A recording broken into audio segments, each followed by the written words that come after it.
Hello, I'm Mr Craven, Senior Director of English for NET, and this is a quick talk through the motif of food and drink that runs throughout Macbeth. Now, this has been prompted by a student at an academy who asked about the symbolism of consumption in the play.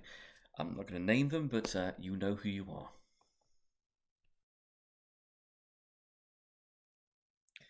So, food. Now, there are, unsurprisingly, some key associations with food in the play. At its most basic level, food is about nutrition, it's about sustenance. At the other end of the spectrum, food is about indulgence and it's about pleasure. Now, within that spectrum, there's also the sense of external and internal control, self-control, at one end of the scale, and the loss of control, submission to greed and gluttony at the other. Now, Macbeth's journey in the play is essentially from control and healthy sustenance at one end to the end of the play to being almost a hedonistic surrender to desire and indulgence. Now, for a Jacobean audience, restraint, self-control, these are a key part of what it means to be human, what separates humans from animals. To lack restraint is not just to be less than masculine, it's to be less than human, to be reduced to an almost animal level. When you durst do it, then you were a man, and all that. And in the Jacobean mind, sins are linked. Giving in to gluttony can lead to sloth and to lust and to wrath and so on. Surrender to one, and the slippery slope beckons. There's also contextually a slightly different view of dining at the time and in the play than there is for a modern audience. Now, in terms of the expense involved in acquiring foodstuffs and the intensity involved in preparing it, there wouldn't have been the same kind of instant gratification or individualised provision in terms of eating. Food would have been more of a communal and collective experience, with the obvious associations then of shared experience, of friendship and of family. Now, food has very strict controls in Shakespeare's time. Sumptuary laws were in place which were designed to control excess and indulgence.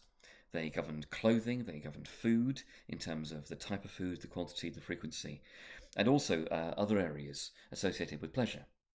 Now, an audience of the time would have grown up with what were known as fish days. That's only being allowed to eat fish rather than meat on Wednesdays, Fridays, and Saturdays, although admittedly things like poultry and veal were counted as fish. Food is, as such, inextricably interwoven with the fabric of society in terms of social class and in terms of custom.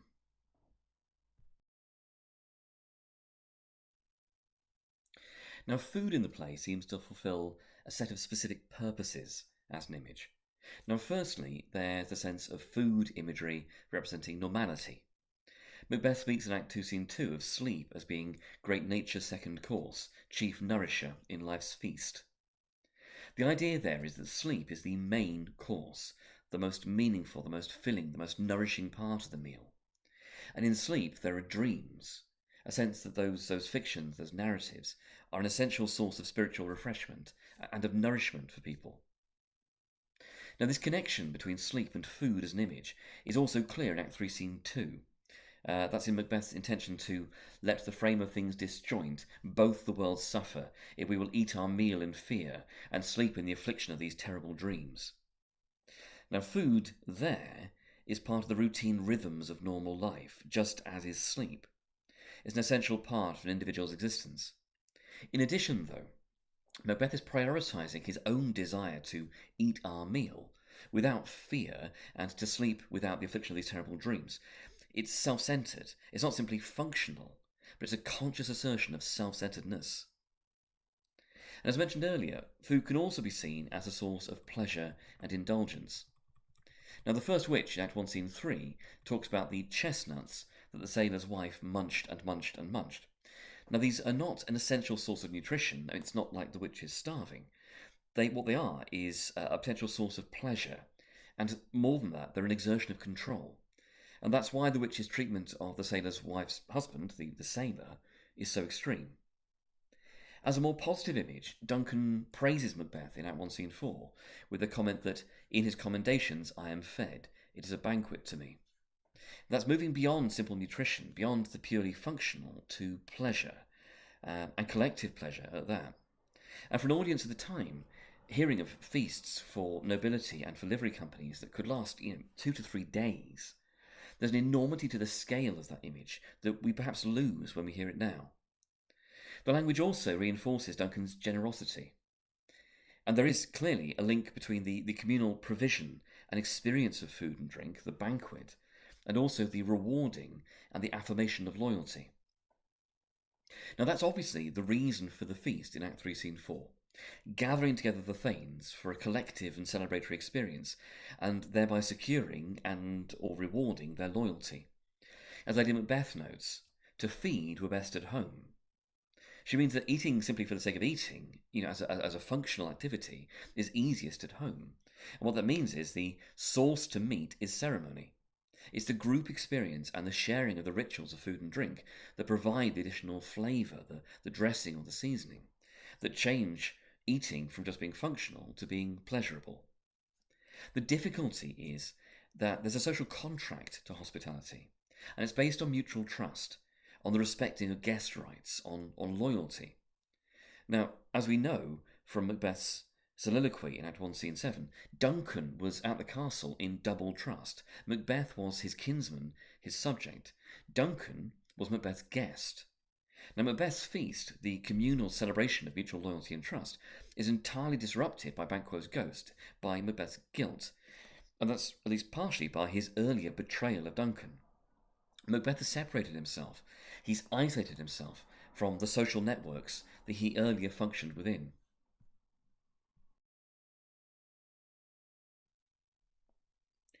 Food and drink can also, though, be about consumption. They can be an image of self-indulgence, and that's linked to Renaissance views of the dangerous link between alcohol and a loss of control. Now, Macbeth describes himself as bearing a poisoned chalice in Act 1, Scene 7, and he leaves it open as to whether the poison is additional, as in the drugged wine that Lady Macbeth gives the guards, or whether it's simply the idea that wine itself is poisonous, in terms of leading to temptation, leading to indulgence and to moral decline. And the consumption of alcohol is a recurring image from that point onwards in the play. Lady Macbeth asks if the hope was drunk wherein you dressed yourself, and she likens Macbeth's change of heart to a hangover, to looking so green and pale. Duncan's guards are deceived by wine and wassail, ensuring that they lose memory, the warder of the brain, and that's to quote Lady Macbeth in Act 1, Scene 7. Now, the impact of alcohol in the play is always damaging, it's always corrupting. What made the guards drunk has made Lady Macbeth bold and given her fire. The drugged possets mean that death and nature do contend about them. The porter in Act 2, Scene 3 talks about alcohol as provoking three things: nose painting, sleep, and urine, but also as both provoking and unprovoking lechery. And it's that idea again of one sin leading to another. Essentially, alcohol here results in a loss of control, a false sense of perspective, a transition away from being human, and in the case of the guards, to a point close to death. And for a Jacobean audience, every sin is, in a sense, a sin of proportion. Enjoying food and drink is not a sin. Overindulgence, gluttony, is. Physical conflict is the same. It's not necessarily a sin, but wrath, often mispronounced as wrath, wrath is. Murder is. Now, wine is usually seen as a source of pleasure. It was normal for beer to be drunk with meals. Wine was more associated with special occasions. It's often a source, therefore, of communal pleasure.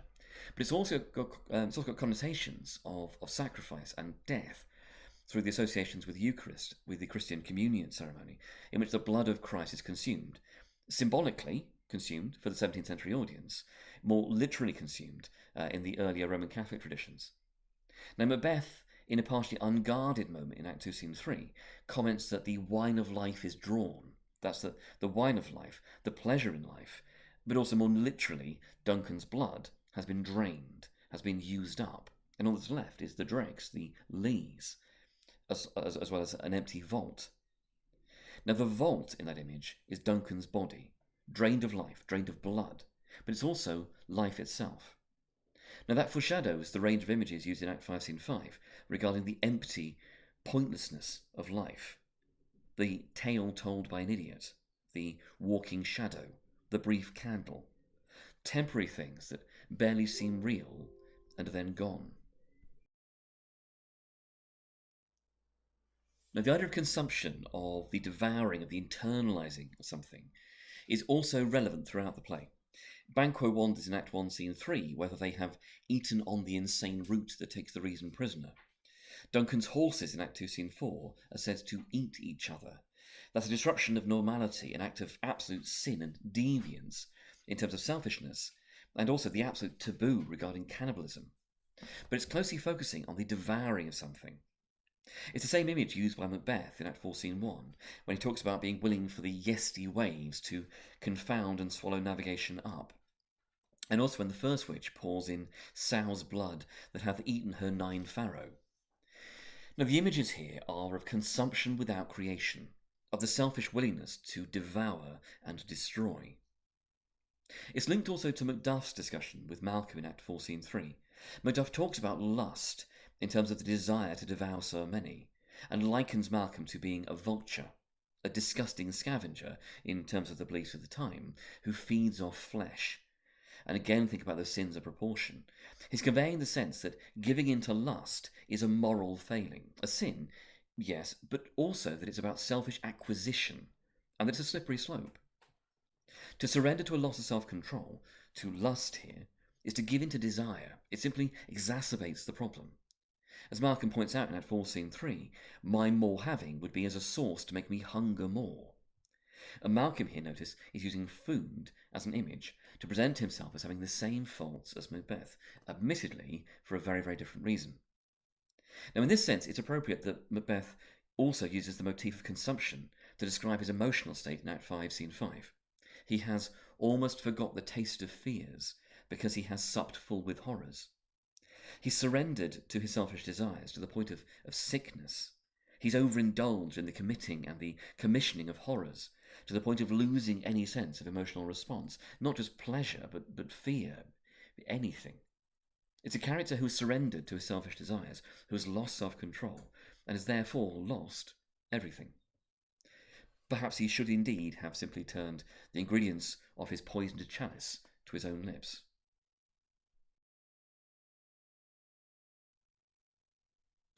And that's everything. Now, hopefully that's been interesting. Hopefully there's been some useful things in there. As ever, if you do have any questions or want to discuss anything, I'm sure your teachers would be more than happy. Thank you for listening.